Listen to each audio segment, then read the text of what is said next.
parle. Chaque jour, Charles et Carole vous présentent la leçon de l'école du sabbat.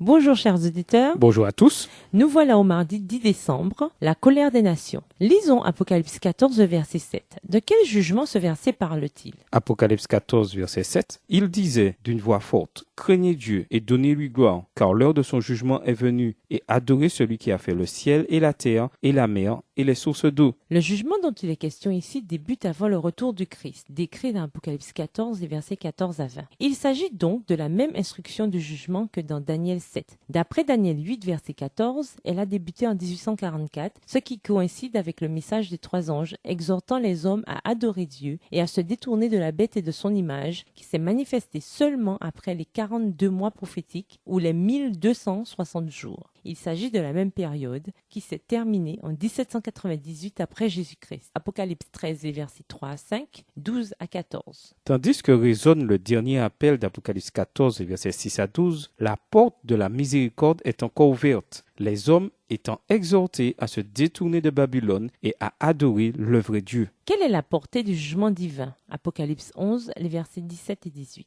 Apocalypse 11, les versets 17 et 18. En disant, nous te rendons grâce, Seigneur Dieu Tout-Puissant, qui est et qui était, de ce que tu as saisi ta grande puissance et pris possession de ton règne. Les nations se sont irritées et ta colère est venue, et le temps est venu de juger les morts, de récompenser tes serviteurs les prophètes, les saints et ceux qui craignent ton nom, les petits et les grands, et de détruire ceux qui détruisent la terre. Dieu réagit à la colère des nations en révélant sa puissance. Cette colère décrite dans Apocalypse 13 est inspirée par Satan. Apocalypse 12, verset 17.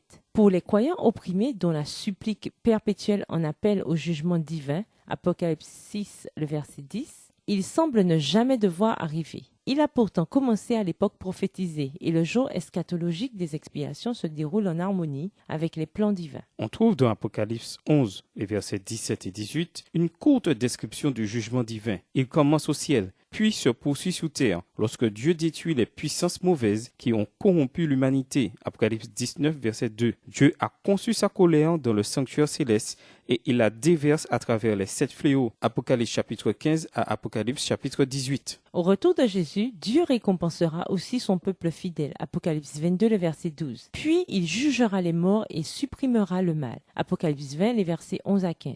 Quand tout sera fini, le caractère de Dieu se trouvera justifié aux yeux de l'univers tout entier. Tous verront qu'il est juste dans toutes ses voies. Notre défi actuel consiste à nous attacher à lui de tout notre cœur, de toute notre âme et de tout notre esprit, avec la certitude de la réalisation de toutes ces choses selon l'agenda divin. En mourant, Jésus a payé l'ultime rançon pour nos péchés. En montant au ciel, il est devenu notre médiateur et notre souverain sacrificateur dans le sanctuaire céleste. En 1844, au terme de la période prophétique des 2300 soirs et matins, il entra dans la seconde et dernière phase de son ministère d'expiation. Celle-ci consiste en un jugement investigatif faisant partie de l'élimination définitive du péché. Cette œuvre était symbolisée par la purification de l'ancien sanctuaire hébreu au jour de l'expiation. Ce jugement réhabilite la justice de Dieu qui sauve ceux qui croient en Jésus. Au revoir et à demain si Dieu veut. Au revoir chers auditeurs et à demain si Dieu veut.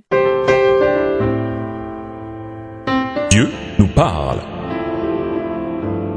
C'était Dieu nous parle, présenté par Charles et Carole.